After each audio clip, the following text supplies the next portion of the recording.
มาสุขา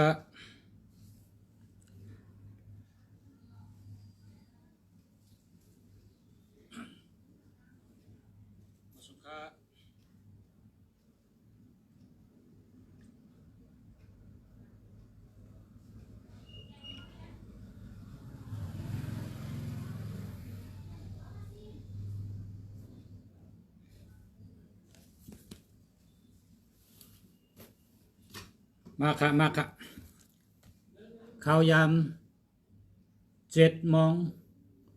ถึง8 โมงเฮ็ดก็กันทอมข่าวเงาจอมกันครับเมื่อไหร่ที่เอาลองพายอยู่ลีมาลัด1 ข้อพายอยู่ลีที่มาลัดเมื่อไหร่ได้ ติลัดลองอาบน้ำแมนเมลมันนะครับอาบน้ำแมนเมลมันพอเฮาอาบน้ำแมนเมลมันเนี่ยอายุยืนยาวนะครับอาบน้ำแมนเมลมันอายุยืนยาว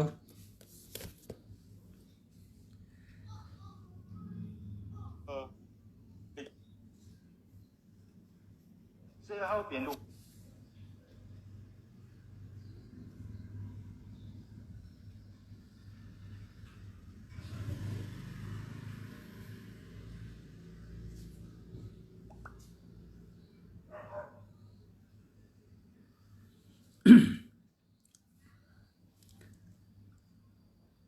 คนเท่ายิงและคนเท่าใจเผลออายุยืนยาวหรือเผลอเพราะเฮากว่าเฮาเตะหันคนเท่ายิงในอายุยืนยาวนำหรือคนใจกุฏิเฮ็ดสังแลเป็นจังนั้นในเสียบุญเขาหมอยาเขาเปิ้นได้เก็บข้อมูลดัดว่าอาบน้ำแมนเมลมันก็อายุยืนยาวเลยนะครับเฮ็ดจังหืออาบน้ำแมนเมลมันคนยิงในเพราะเขาอาบน้ำเขาเตนังสีตินสีชนตินเขาเตสีตินสีสะเปียพอสีตินเย้าเขาเตสีหัวเข่าสีขาคนยิงในค่ะนะแล้วก็เพราะเขาสีตินสีหัวเข่าสีขาเขาเย้าเขาซ้ำสีแขนสีมือเพราะสีแขนสีมือเขาซ้ำสีการข้อเขาสีหวานหูเขา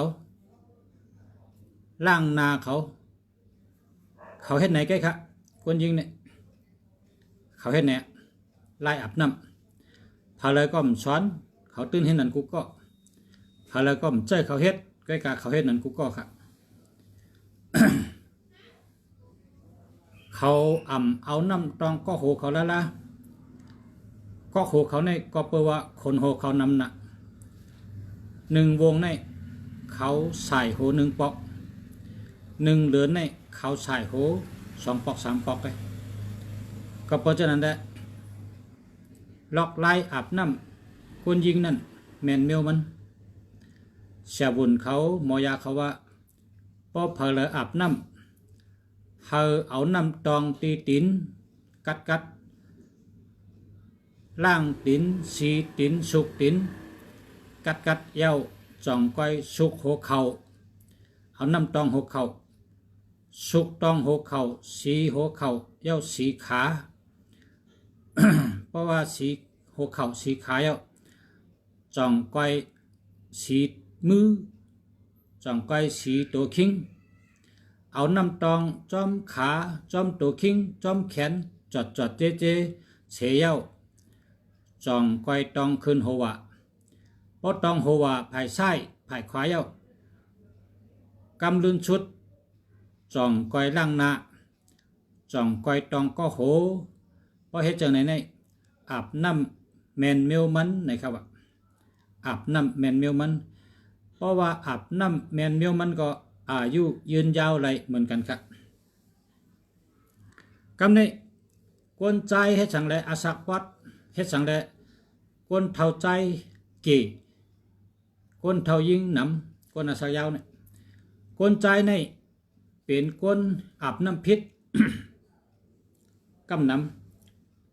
ำปลาเต็มตัวค่ะอาบน้ำพิษตาเสข้าก็ตึกคู่ตัวเร็วแกว่าอาบน้ำแมนลายมันอาศักยาวเนี่ยข้าตึกคู่มาเร็วในแกจะเสียบุญเขาหมอยาเขาลาดได้ข้าหูแกเขาว่าคนใจในอาบน้ำเนี่ยเอาน้ำตองก็โหอ่อนตังวะนะก็โหคนใจในมันเป็นโหล้อมมันมีคนโหพอมีก็มันมีปอดนะก็เพราะฉะนั้นได้คนใจเนี่ยพออาบน้ำเนี่ยตองก็โหเอาสับยาใส่ก็โหสีก็โหล่างนาเอาสับยาใส่ตีนาสีเขียวพอสีเขียวก็ล่างนาล่างก็โหล่างหวานหูล่างเจ้าไหนอะตองครับเนี่ยตองก็โหนะตองก็โหตองก็โหตองโตพอตองโตจ่องใกล้48ทั้งกำเฮ็ดจังไหนฮะคนใจเนี่ยอาบน้ำพิษลายมันไหนวะก็เปิดอาบน้ำพิษลายมันแหละคนใจจำอันอาศักยาวมีเกนะคนยิงจำก็เปิดอาบน้ำแมนเมลมันแหละอายุยืนยาวมีหนำนะครับว่าในก็พ่อแม่พี่น้องเขาถูกรีหู้ไว้ถูกรีต้องไว้ว่าอาบน้ำแมนเมลมันก็อายุยืนยาวไหลนะครับเนาะอาบน้ำแมนเมลมันก็อายุยืนยาวไหลอีสังก็เปิ้นสอนกันเฮามีปักมีเปลืองเฮามีลายมันค่ะมาเดี๋ยวนี้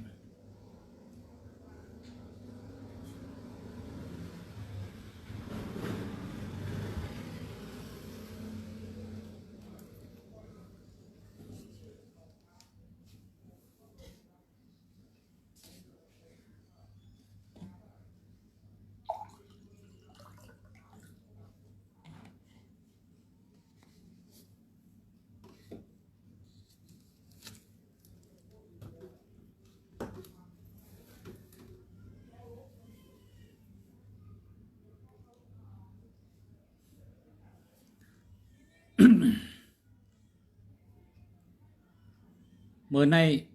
ข่าวติดตัวไปตังและตัวหมายพงปันพอไม่เป็นห้องเขาต่อถึง8 โมงนะเมื่อเหลียวใน7 โมงครึ่งนะเมื่อเหลียวใน7 โมงครึ่งข่าวยาม7 โมงครึ่ง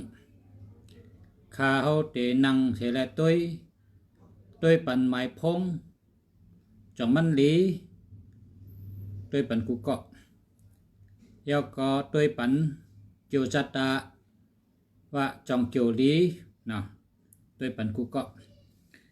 เต็มเข้ามาขันนะพอเผยไข่ตัวไปต่างกาลาก็เลยพอเผยไข่จูตัวหมายพงหมายจากลาดจองมันหลีในก็ตัวเลย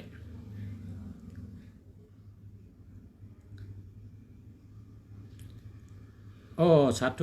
ค่ะเกจูใหญ่เตะนะกัดแขนเตะลูกยิงหมอลิกไตเหรอนะหมอลิกไตในแก่เตะชูเจ้าก็หมอลิกไตในแต่ว่าแก่เตะสัตว์มาชุงค้าอันไหนก็หมอลิกไตเนาะ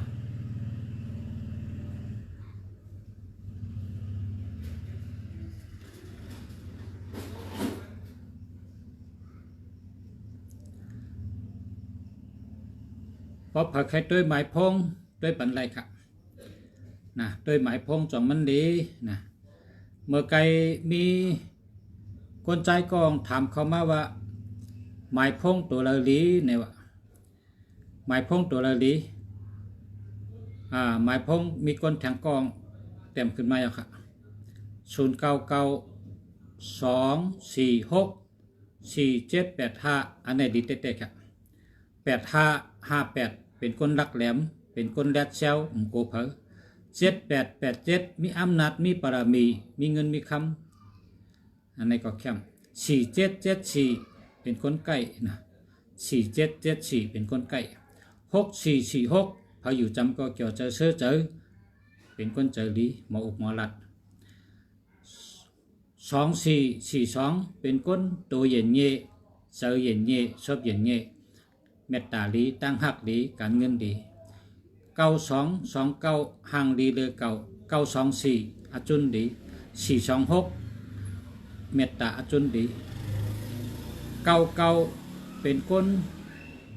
วนใดแคมเหลือเปิ้นก็เลยมี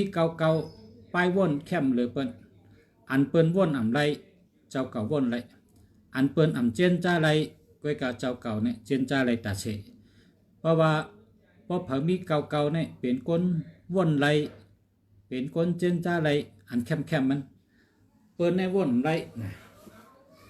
เพราะเฮากะลัดในเปิ้นเดว่าเขาวนได้จังเหือนั่นนะเขาแขนแก่เนี่ยเปิ้นเดว่าจังนั้นกำในเด็ดถอบกำถามคนใจก็มาไกลนั่นน่ะจืนตั้นได้ด้วยคนใจก็มาไกลใครฮู้ว่าตัวนับ915และ914บอกว่าจังหือนะครับเนาะคนอันเจอตัวนับ915นี่เป็นคนหอกคำเปิ้นครับ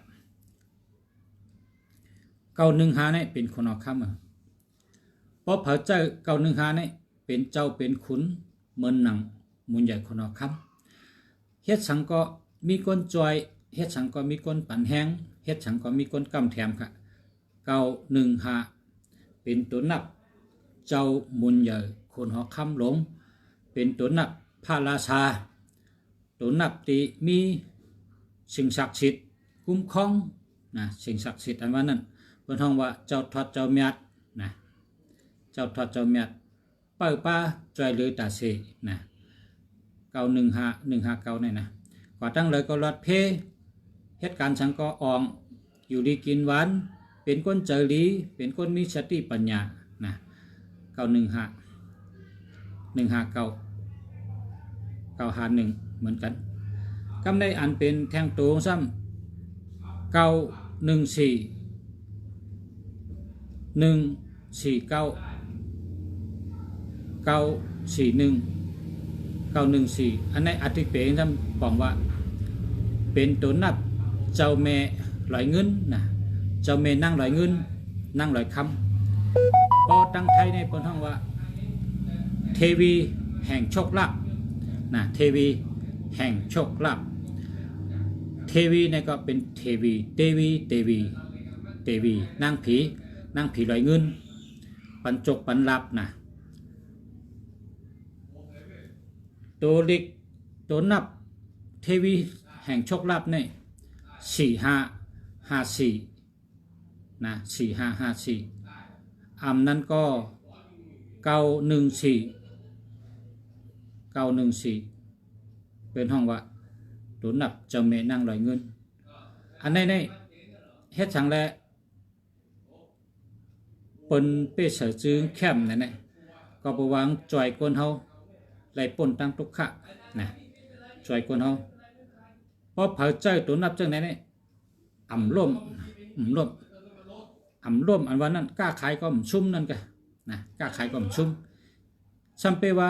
กว่าญาติโจรก็เยอะคนก็ได้มันชุ่มค่ะมันได้เอาตัวรอดให้เหตุการณ์ก่อนติ๊กๆเนี่ยเปิ้นฮ้องว่าเทวีโชคลาภตัวนับเทพตัวนับเจ้านั่งลอยเงินนั่นน่ะคำไตเฮานะแคมน่ะนะกะตัวนับ914ในแคมน่ะตัวนับ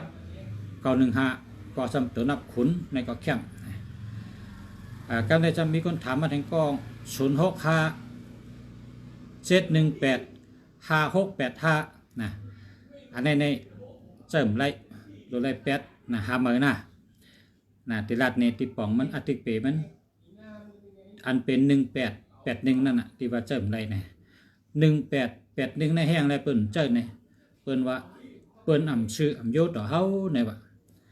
เปิ้นอ่ำชื่ออ่ำโยต่อเฮาเนี่ยว่าเดี๋ยวตัวนับ18ตัวนับ18ตัวนับ81เนี่ยเปิ้นว่าเช่นนั้นญากะญาคนอ่ำชื่ออ่ำโยต่อเฮาเนี่ยค่ะนะ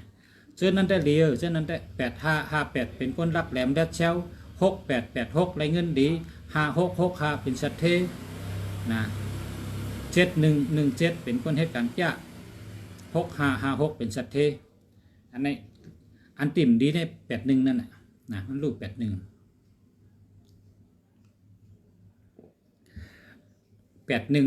ี่ยเปิ้นอ่ำชื่ออ่ำโยต่อเอาเนี่ยว่า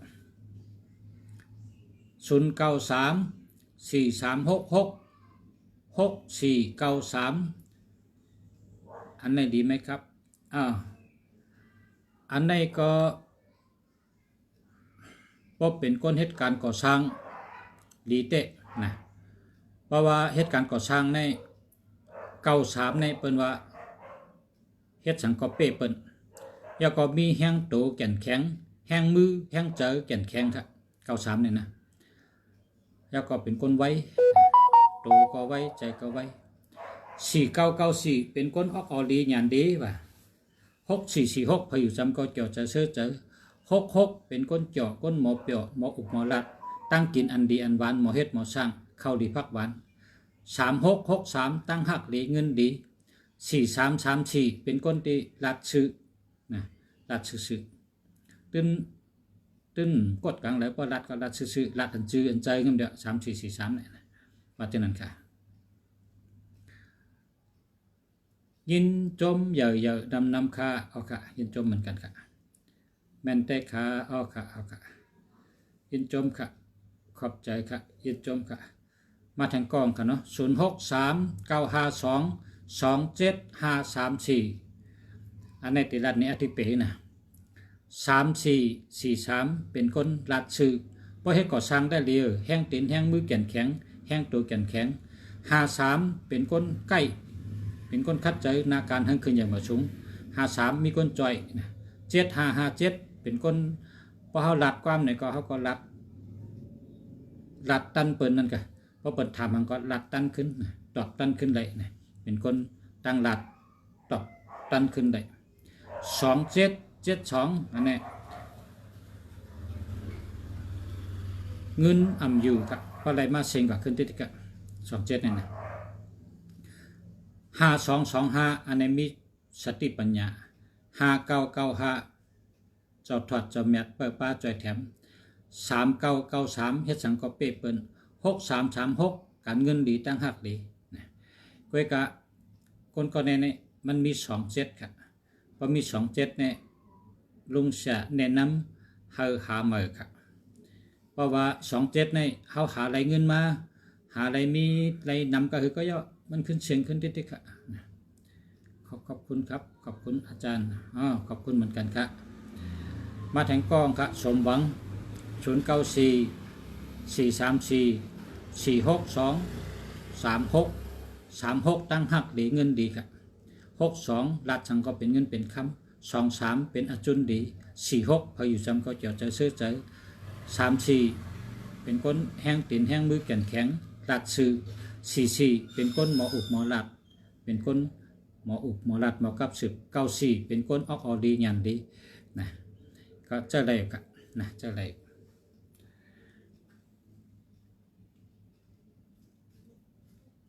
มาถึงกล้อง098578991551โอ้อันนี้แคมแต่5115ในเป็นคนมีสติปัญญาเป็นคนใจดีเป็นคนมีทันตราเพ่งเป้งเนี่ยแล้วก็มีคนหลงหักเนอะ789เป็นสัตเทนะ789ในเป็นสัตเท57นะลัดจึงก็ลัดตันเปิ้นอุบตันเปิ้นวนตันเปิ้น8558เป็นคนรักแหลมแดดเช้ากูเผอนะ9889เป็นตัวนับอันที่มีเงินไหลเงินนำไหลมาเงินนำไหลเงินกำเยอะก่อนเยอะแล้วก็เงินมาจอม ในพงนะเก้าแปดแปดเก้าในเงินมาในพงพอเขาเอาพงเขาเหรัดดอกเปิ้นก็เงินก็ไหลมาย้อนพงเขานั่นแหละนะเก้าแปดแปดเก้าในเปิ้นว่าเงินในร่มเนี่ยกำไตว่าเงินในร่มในมีเงินนำหนักเพราะเขาต่อสายกับจุเขาเงินก็ไหลมาจุเขานะเปิ้นว่าเก้าแปดแปดเก้าในเงินในร่มนะอันนี้ก็ดีเตะๆกันนะแคมเตะมาทางกองกะ0948644เก้าเจ็ดห้าอันนี้ก็แคมเตะๆกัน75ลาดสังก็ลาดตันเปิ้นเป็นคนลาดตันเปิ้นอำกึดอำคำนั่นนะก็ลาดทั้งก็ลาดตันเปิ้น9779นี่มีสติปัญญาเหมือนกัน4994เป็นคนออกแลดออกดี44เป็นคนหมออุบหมอลาด6446พออยู่จำก็จะซื้อเจอนะ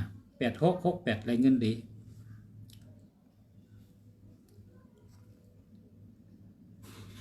8668ในไรเงินดีนะคำใน4884นะ4884ไว้สติอย่าไปกะกำบันเปิ้นนะเพราะเปิ้นว่าเขาได้ชื่อรวดมากำบันเฮาเขาได้ชื่อกามากำบันเฮาได้เขาได้ชื่อนั่นชื่อในมากำบันเฮามาเช่นบันเฮาเนี่ยอย่าไปเช่นนั่นละว่ามี84เนี่ยอย่าไปกะเช่นนะจังไรหยอเปิ้นอันนี้ก็สตินะแล้วก็ จังหันพิษบางปอกบางอะไรก็เอาไว้กะตั้งปลายเป็นเก่าตั้งปลายเป็น75นะมันก็เข้มจะอะไรกะกำเปิ้นว่าขึ้นต้นเลยเมตตากว่าเย้าเลยสตินะครับกำเปิ้นว่าเพราะว่าตัวที่3ตัวที่4นี่ขึ้นต้นโดยเมตตากว่าเย้าเลยสติอันว่านั้น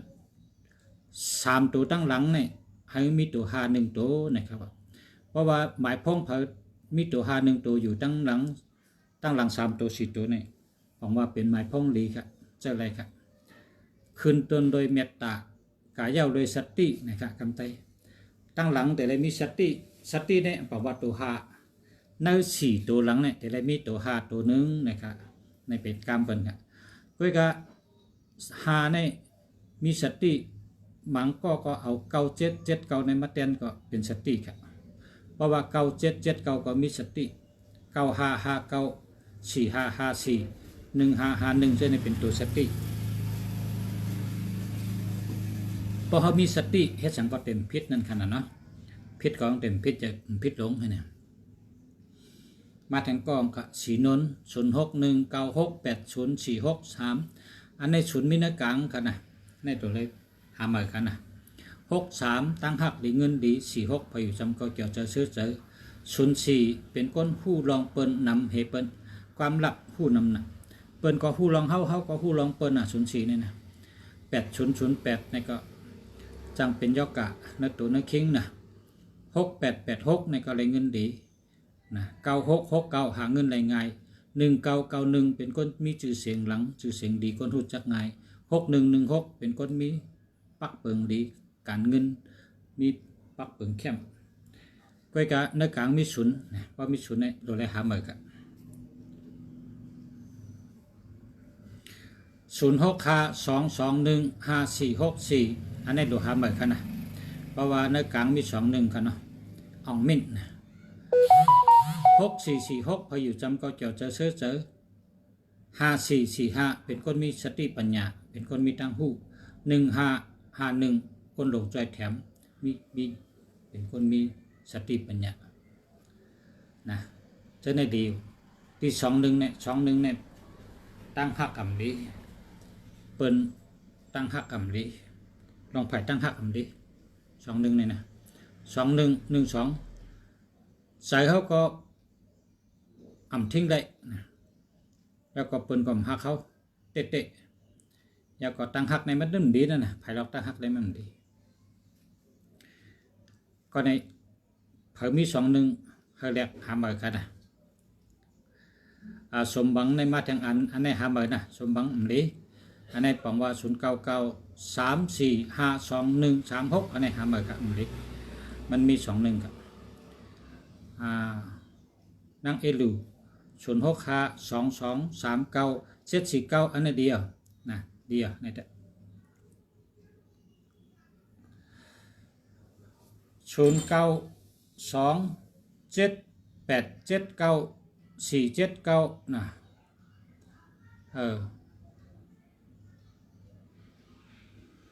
จะแล้วครับจะแล้ว79มันเหมือนนั่งดูลุงเสียว่าเมื่อกี้นั่นน่ะ7997อันนั้นก็955945541551จะไหน65จะไหนมันมีอยู่ตั้งหลังชุดนึงเป็นตัวสติมันมีสติครับพอมีสติในเฮ็ดสังก็ห่างให้ครับแค่หมดจะแล้วครับ0896974514อันนี้แคมแคมเต็ดๆครับอันนี้45นี่ก็แคมนะว่า514ซ้ำอยู่ด้านหลังอันนี้แต่ดีคุณเมียวกันนะ0618629656อันนี้มันมี8118แต่ในสติลองเปิ้นชื่อยศต่อเฮานะมันมี81ครับในแต่แนะนำคือเพราะเป็นได้ก็เป็นนะแลกอะไรก็แลกป้อมแลกอะไรก็สตินะแทงอันหนึ่งเนาะสีนนเนี่ย0626455493อันในใกล้ปอกถีเนี่ยอันในปอกถีเพราะเผื่อมี993นี่โทษถีกินปอกถีนะแล้วก็ก้นก็ในปอกเตะเพราะว่ามันมี4554แล้วก็5499ก้นอันมีตัวนับ5445นี่สติดีๆแล้วเขาวนได้ตัวแต่ออกมาเขาล่ำไรแมนน่ะคนมีตัวนับ5445เนี่ยนะอันนี้เป็น5499นะในแต่แน่นอนใกล้ๆตึกถี่นี่จำปลายเป็น993นะ993 399นี่เป็นตัวนับเปิ้นโทษถี่กินน่ะได้กินน่ะนั่นแหละจ่าย097895599646อันนี้ดีกูตัวค่ะจ่ายจะแน่ต่อโจต่อปันเพราะเท่าเอาก่อนปันลูกปันล้านนะแคมเต้ๆนะจ่ายแทงอันเนาะแนมจ่ายนั่นก็จ่ายก็ตั้งเหนือในมีเมจ่ายก็ตั้งแต่เดิมมีเมกะจุกก็เหลียวไว้อันนี้0931156784อันนี้หามือหน้าเจิมได้นะหามือเพราะว่า6776ในเปิ่นเจ้า67และ76เปิ่นเจ้า3113เปิ่นเจ้า1221เปิ่นเจ้า1881กับเปิ่นเจ้าละเพราะเผยญาก็เอา8ให้ขึ้นกับหาซื้อมือนะมาซื้อที่ประชาก็แล้วประชาขาย1,500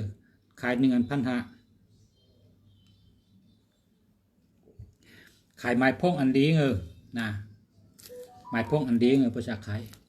1,500ก็เมื่อไหร่ก็ขายได้2อันเมื่อไหร่ขายได้2อันบางวันก็ได้4-5อันขายได้กุวันประชาขายไม้พงอันดีมาซื้อกันแน่พอมีพี่น้องเขาไปขายไม้พงดีมาซื้อที่นี่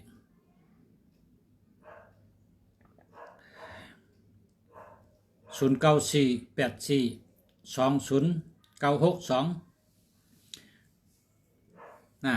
คนตีอันในอ่องมินหามือนะ20นี่เป็นยอดกาตีในต้องนะยอดก็กับไก่ด้วยการเงินกับไก่เลยตั้งยอดกาน้ำหนักอันนี้เอา8เห็นนะอ่องมินหามือนะมาซื้อที่ประชาก็ได้ประชาขายนะซื้อมาเมื่อยินจมเตะค่ะยินจมกับมาชมกับ0858387498อันนี้จะแหละ0886464838นะจะแหละทั้ง2อันค่ะนะจะแล้วค่ะในก็จ่ายทาง0978959564อันนี้ก็แค่เดียวนะจื่อจ่ายจำเนาะ096914771415อันนี้ก็แคมเตะๆนะดีกุโตหน่อยแสงเหลา0613124389อันนี้มันดีหามือนะหามือกันอันนี้เต็มดี3113เนี่ยต้องใช้จะปิดจะแก้มจะลำไงหาเงินหยาบมีหลับ2112ตั้งหักดีนะอันนี้ดูแลหามือกันเจิมได้ครับเนาะหามือกันนะ ขอบใจครับ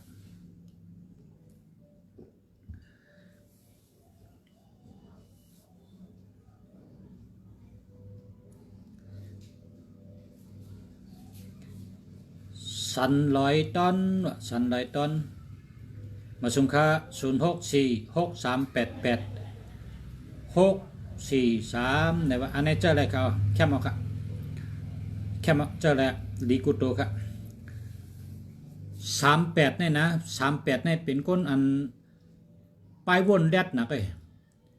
ปลายวนก็แรดออกแห้งโตจนเนี่ยก็ใกล้น่ะนะคนที่เจอ38นี่นะ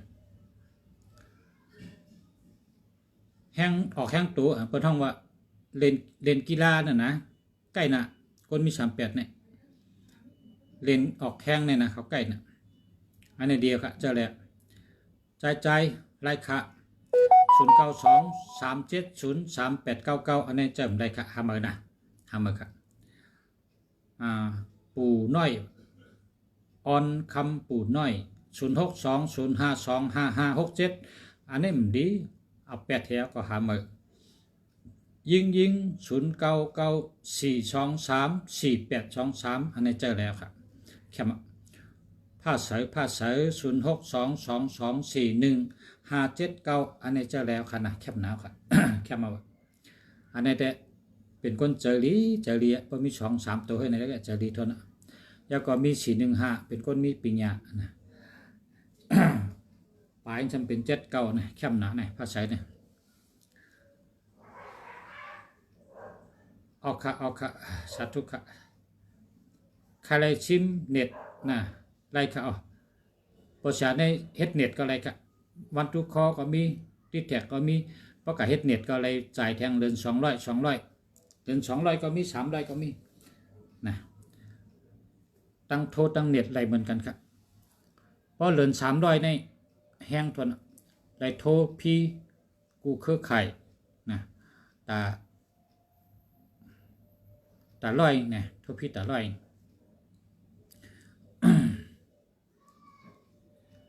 ยินจมค่ะนะ09690327 136อันนี้เอา8เห็นนะหามาครับเปิ่นเจอนะ13เนี่ย13เปิ่นเจอต่อใช้อย่าจะปิดจะแก้มจะลำง่าย13มันมีหลัก13ก็เปิ่นเจอ31ก็เปิ่นเจอนะ0634477927อันนี้หามานะ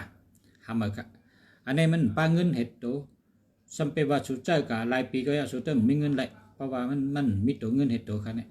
เป็นตัวนับหมายพงที่มีเงินได้นะมีเงินได้อันนี้เอา8เห็ดหามาตัวเงินป้าเห็ดตัว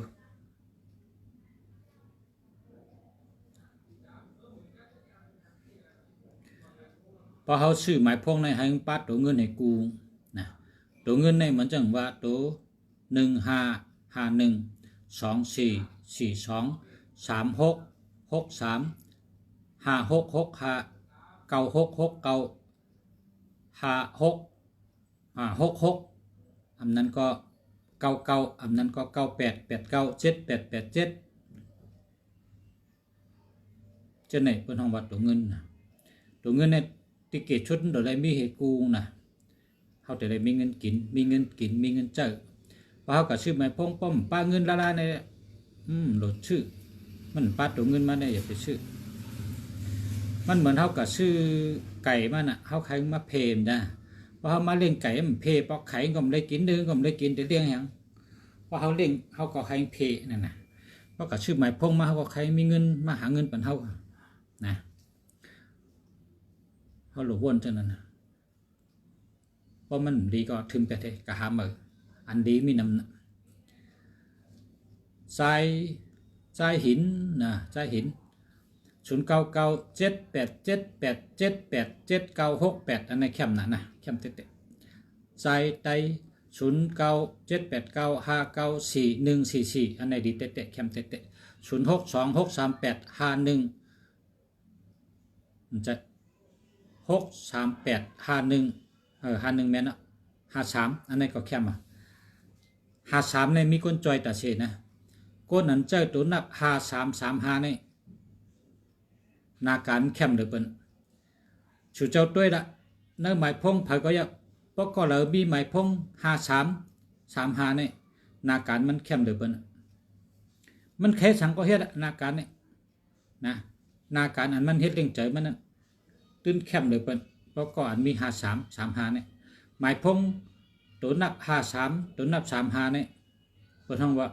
คู่สมพลนี่ว่าเขาเป็นกูปารามีกันนะ35นี่35ก็เลย53ก็เลยมาสุงค่าประชายินจมยอค่ะเอาค่ะมาชมค่ะ0824134232อันนี้เป็นใจหาเมอนะ13ในเป็นใจค่ะ1331นี่ต้องใช้อย่าจะปิดจะแก้มจะลำไงมันมีหลับเป็นใจเอาแปดใครครับนายสาลูนายทุน0864530258อันนี้ใจอะไรครับหาเมอนะหาเมอครับมาชมค่ะทำเข้ามาได้ครับ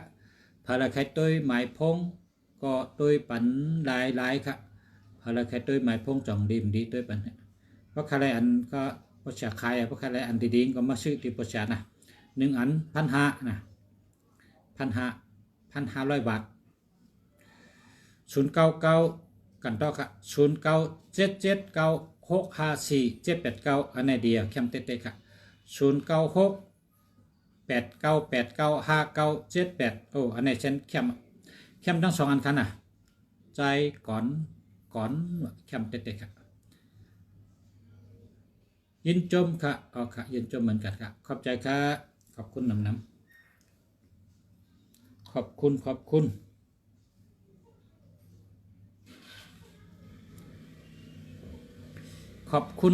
ใจ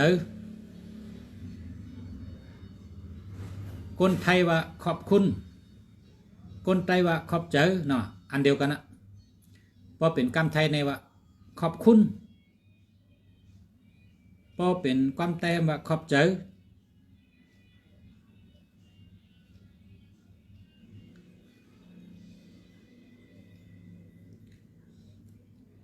0869903349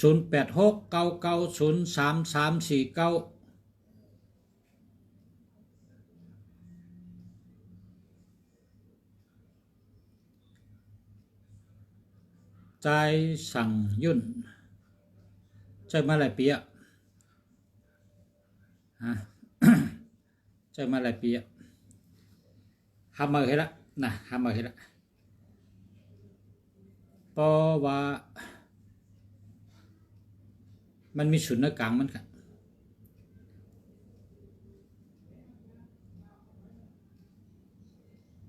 เย้าก็พอเฮาชื่อหมายพงในปอตีตัวที่456เนี่ยนะอย่าไปเอา99ตัวที่4ตัวที่5ตัวที่6เนี่ยอย่าไปเอา99แล้วล่ะเพราะเอา99ได้มันเหมือนจังหนังเฮาเฮ็ดเฮิรนไว้กะติดพักดูเฮิรนเท่านั้นเอาพลากะตำไว้เปิ้นเข้าเฮิรนเฮาง่ายๆเพราะเปิ้นใครเข้าเฮิรนเฮาเนี่ยมันจังเข้ามันได้ออมกับเขาตั้งหลังเพราะว่าพลาอยู่ตั้งนานมันขึ้นปิกตั้งขึ้นใหญ่เขาปิกตั้งหมักมีเขานะเพราะชูเจ้ากับชื่อหมายพงเนี่ยอย่าไปเอาตำไว้ลาตีตัวที่4ตัวที่5ตัวที่6เนี่ยอย่าไปเอาไว้ลาเพราะตัวเร็วได้ไว้ไรเพราะ2ตัว3ตัวเต็มแหละมันเป็นคนมีแล้ว0968782864อันนี้จ่องแก้วค่าคู่เสียนะแก้วข้าวอันนี้แคมทอนนั่นแหละ096ในหาเงินไงนะ68ก็ได้เงินไงนะ878เป็นสัตเท782ได้เงินก่อนใหญ่86ได้เงินไง68ได้เงินไงโอ้แคมกูตัว84เนี่ยอย่าไปกะยืมเปิ้นนะกูเลยยาวเปิ้นอย่าไปกะกำเปิ้นอย่าไปกะเปิ้นจะกำจะจอยอย่าไปกะจอยนะเพราะกะจอยเอาไว้มาเฮาจังเลยหยอกเปิ้นหลายๆมันได้สติตัวนับ84เนี่ย มาสงค่าปอชะย้อนถามเลิน เลินลาดตามของก้นวันพุธนี่เนาะเลินลาดตามก้นวันพุธก็เสียงหาเก่ามานำ60 กำดีชานะเสียงหาเก่ามานำ60 กำดีชาเลิน6เลิน10เลินกำเนี่ยเลินลาดตามก้นวันพุธนะเลิน6เลิน10เลินกำนี่เป็นเลินลาดตามก้นวันพุธมาสุงค่า0987881191 อันนี้หาเหมือนครับเพราะว่ามี81เนี่ยเปิ้นเจ้า81เนี่ยตัวนับ81ตัวนับ18เนี่ยเปิ้นชื่อโยต่อเขาว่าญาเป็ดญาแหลนเนี่ยกะเหตุการณ์ไรเงินไรก่อมไรเชียงให้เนี่ย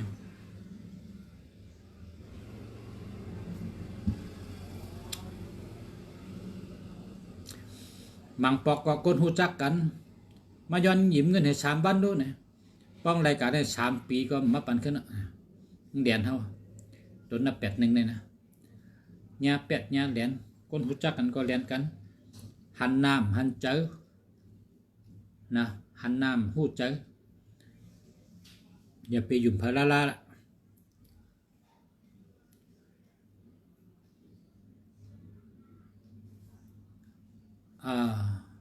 อย่าไปไว้เจอตั้งอย่าไปวางเจอก้นนั่นนะ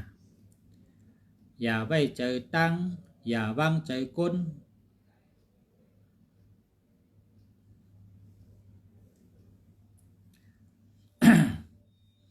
ใจเหมา0978955923อันนี้แคมหนาวครับแคมเต้ๆนี่แหละแคมกุโตครับนะ63ไรเงินดีตั้งหักดี26ลาดจังก็เป็นเงินเป็นคำ92ห่างดีหรือเก่า59เจ้าทอดเจ้าเมียดจอยหรือป้าปันตาเซ55อองแมงกุเมียว55เนี่ย55ในอองแมงกุเมียวกับนาการเนี่ยนะ9559มีเจ้าทอดเจ้าเมียดจอยแถมจอยคุ้มครองป้า7895เป็นสัตเทลงครับ7895เนี่ยนะ097ดีค่ะดีกันโตดีกุโตเจอมาเลย15 ปีแล้วค่ะโอ้ยเจ้า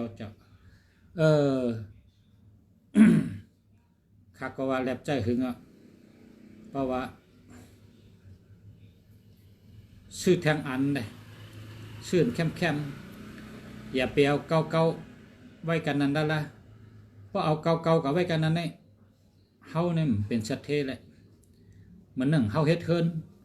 พอเฮาเฮ็ดเฮินยาวเนี่ยกะทิพักดูเฮาเนี่ยเอาพลาดตำเป็ดพอพลาดตำปิกเป็ดพักดูเนี่ยก้นจังเขาเฮินเก่าเนี่ยมันป๋องว่าพลาดเป็นเจ้ามันเยอะเหลือเปิ้นนึกตีป๋องได้ว่าเก่าเนี่ยป๋องว่าเจ้าทอดเจ้าแมดนะมันจังนักกาเขาคุณผีคุณช้างเขาคุณชิกยาเขาเจ้าพลาเขาจะเนี่ยมันเป็นตัวเก่าหมดครับ เจอมาเลย15 ปีอ่ะเนี่ยโอ้ยหึงนานเนาะเป็ดก่อมจังเป็ดอ่ะบ่หึงนานได้โหลดชื่อแทงอันมาเจ้าแทงอันนี้ก็เจ้าจอมกันกับให้นั้นนะชื่อแทงอันชื่อแคม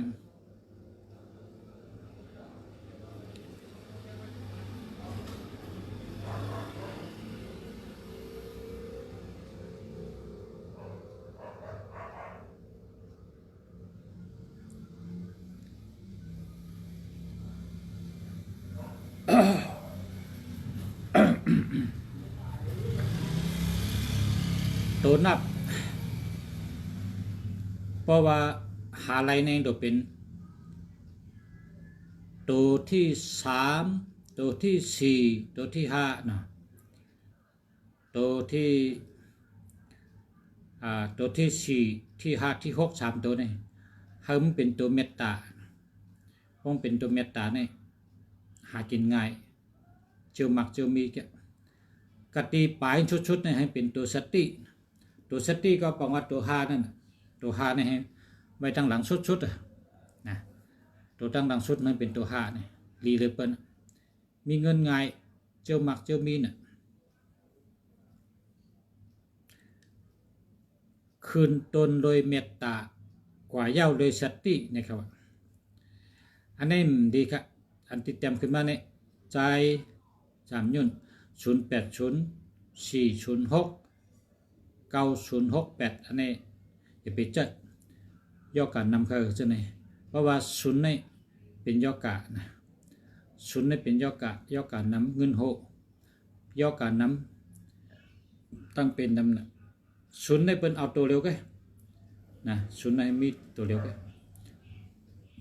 ป้องเหลือตัวได้เอาแปดเตี้ยก็สามหมื่นนะศูนย์ในเอาตัวเร็วไว้ครับตัดซื้อเหมือนนะจ่าย096982486444ในได้ดีกูตัวครับนะแคมกูตัวเจออะไรต่อเจอซากเจอตัวปะเทาเท่าหัวโคซาปะเทาหนาอาลาเขาก็ป้อมหลุดเจอก็เอาปันลูกหลานเจอมันก็แคมมีเพลงครับเจอกับติ๊กๆนะ20 ปี30 ปีก็เจอเนี่ยลองรีเจอวน0943874697แล้วก็08346987863ตัวมีทั้งอยู่มีเนาะ0834698786 0943874697อันนี้เจออะไรทั้ง2 อันครับเจออะไรทั้ง2 อันนะเจออะไรทั้ง2 อันครับเจออันใดก็อะไรครับนะเจออะไรครับมีเงินทั้ง2 อันมีเงินครับ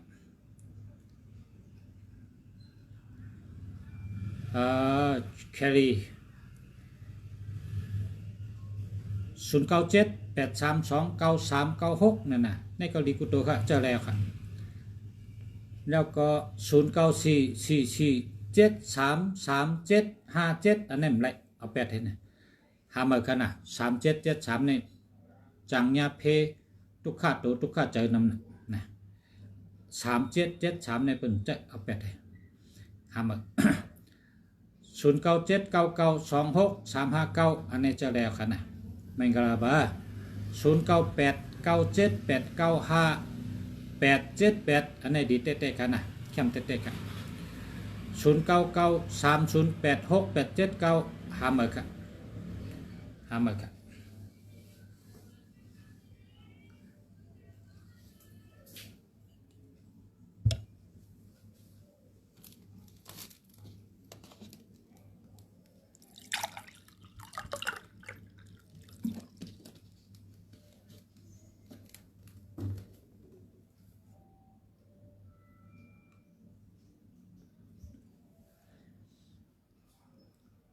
ตัวนับอันที่เปิ้นได้หาหรือเปิ้นใน789289639548289จังได๋เปิ้นได้หาไผก็คะเลยก็สุเจ้าญาก็ซื้อเจ้อนะ0828785417นั่นน่ะดีค่ะดีกุตัวค่ะเจ้าแล้วนะดีเตะ0994585635อันนี้แคมเตะนะนางพงลุงติแคมหนาน่ะหมายพงแคมหนาน่ะเจอในแหละต่อโจต่อปานน่ะแคมน่ะ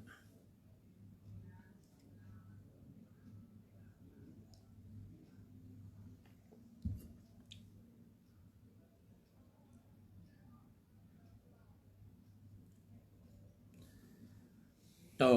เมียเต็งยินจมขะมาชงขะเนี่ยเต็งเนี่ยติน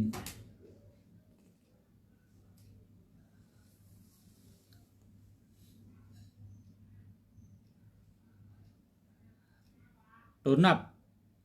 อันที่เป็นตัวเงินนะ2882อันนี้ก็เงินนำเอาเปิดห้องว่า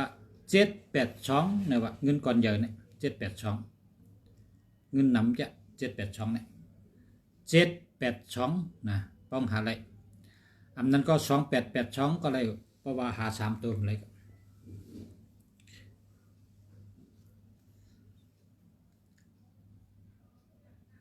ในตัวนับตั้งเสียงใ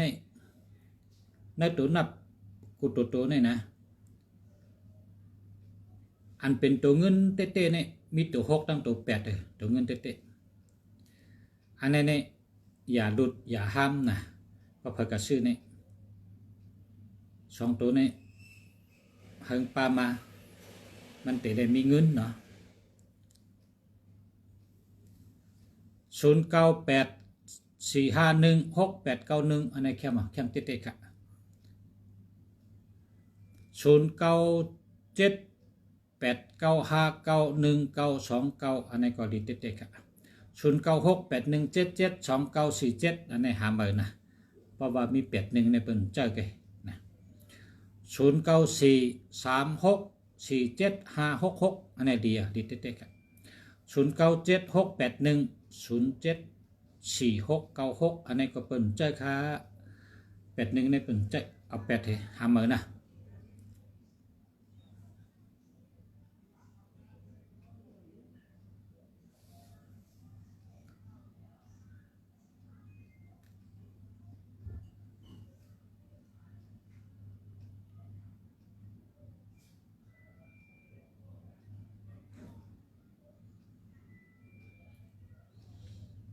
อัน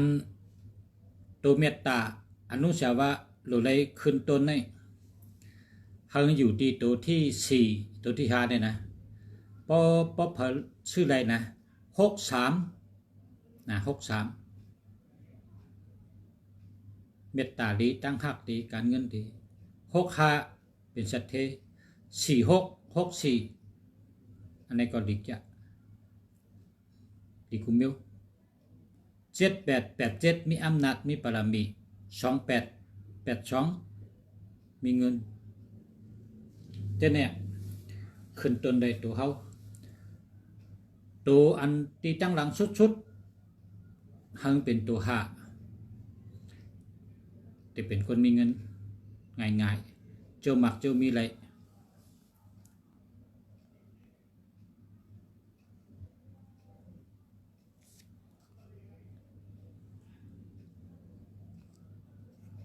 0943647566อันนี้เมื่อกี้ข้อแคมจะเดียว097681074696อันนี้หาเบอร์นะ086431787280อันนี้หาเบอร์ครับ09259044092590014454แค่ใจก็ใจเลยนะ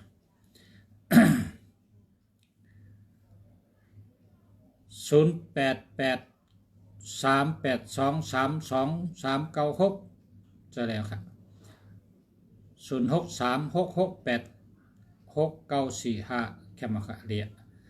0968546247จะแล้วค่ะเรีย0636686945จะแล้วค่ะเดียว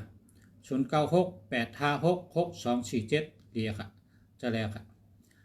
0622036850อันนี้หาเบอร์นะ096981138855อันนี้หาเบอร์ค่ะมาชมค่ะ8 โมงมาถึงแล้วค่ะโดยบัตรนักเอ็นเนาะโดยทั้งอิน8 โมงครับเต้ๆในลุงเสียหรือเลยนอนนะครับ8 โมงเสียบุญรัดไว้ว่าให้นอน8 โมง8 โมงนอนเจ้าครับพอ8 โมงในคันนอนกูวัน8 โมง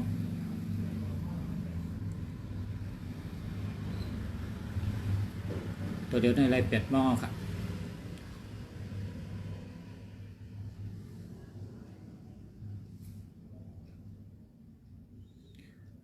0945694288อันนี้เป็นสเตทลงอันนี้แคมจะ098832032396อันนี้ก็ดีดีแกดีเต๊ะๆกะ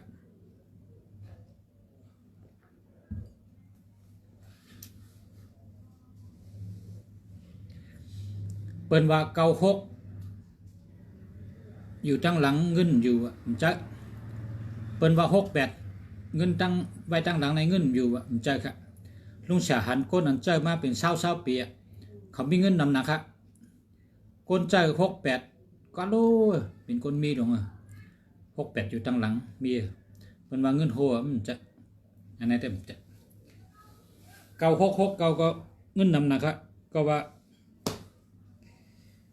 เงินบ้านนำเงินในบ้านนำน่ะ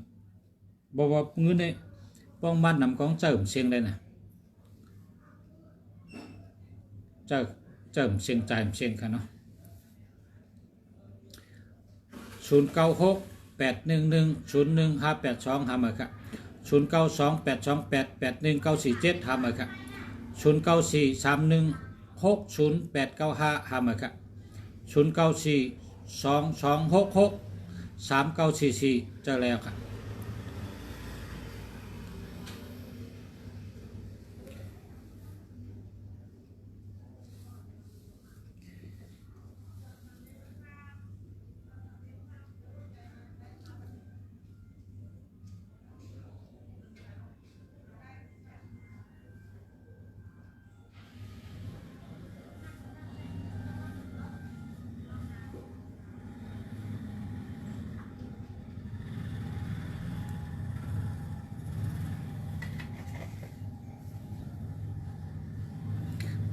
096953800828โทษทีน้ำน่ะโทษทีน้ำตีปอกเทียเนี่ยพอปอกเทียก็เวอร์ในแปดเลยชื่อหมึกก็จมไปปอกเทียเนี่ยชื่อในเนี่ยเจอในเนี่ยอันนี้ตีปอกเทียเนี่ยก็เนี่ย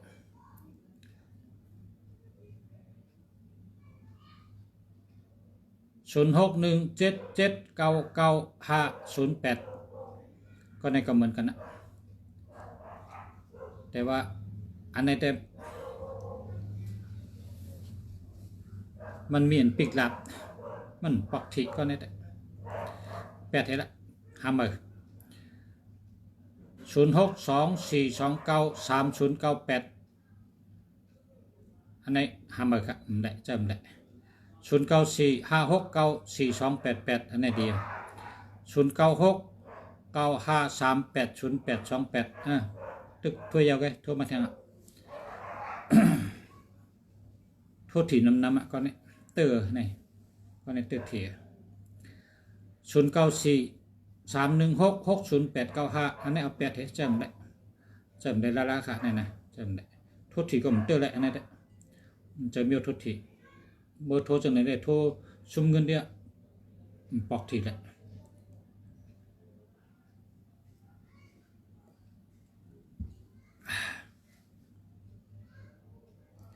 0948272691อันนี้หามือกันนะหามือครับ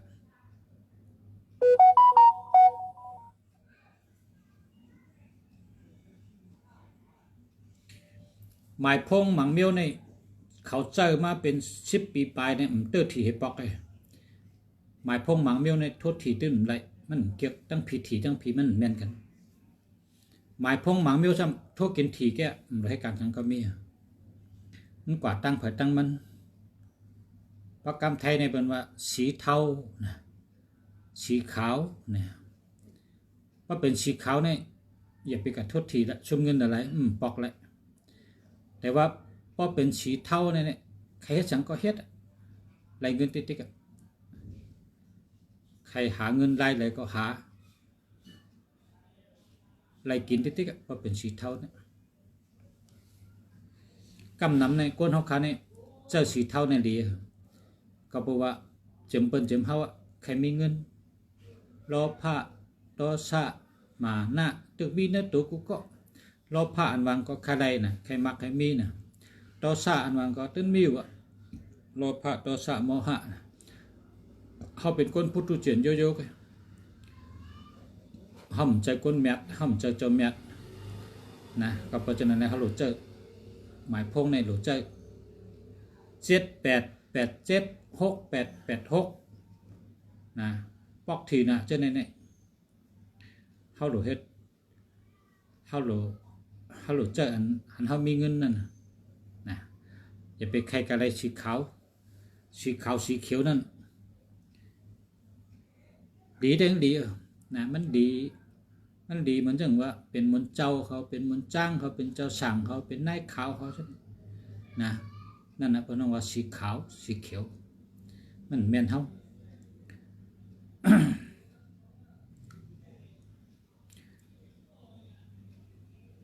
ก็นั่นแหละ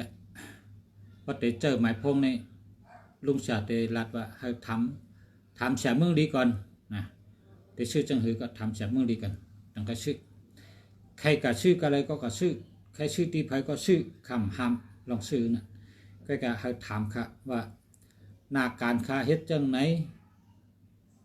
ค่าที่ชื่อหมายพงชื่อเมียวแล้วดีค่าใครมีเงินรัดชื่อเพราะว่าค่าใครอยู่ดีกินหวานในก็รัดชื่อค่าใครมีโผในก็รัดชื่อค่าใครมีเมในก็รัดชื่อค่าใครกล้าขายลีในก็รัดชื่อค่าเด็กขายของออนไลน์ในก็รัดชื่อนะขายของออนไลน์เนี่ย พี่น้องใต้เขาหลบพึกเฮ็ดเอามือถือให้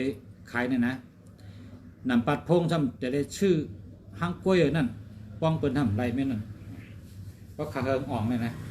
นำปัดพงมันมีห้างกล้วยนั่น นำปัดพงขายของออนไลน์นั่น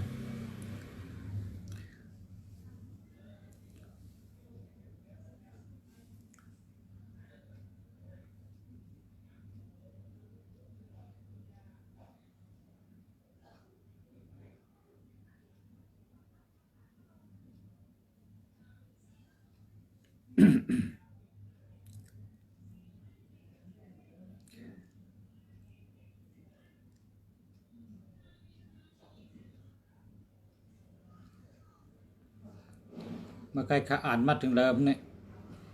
พออุบลงให้ไหนก็ข้ามก่อนทีเดียวเตะกันแนวกัน0943196638อันไหนหาเบอร์ค่ะ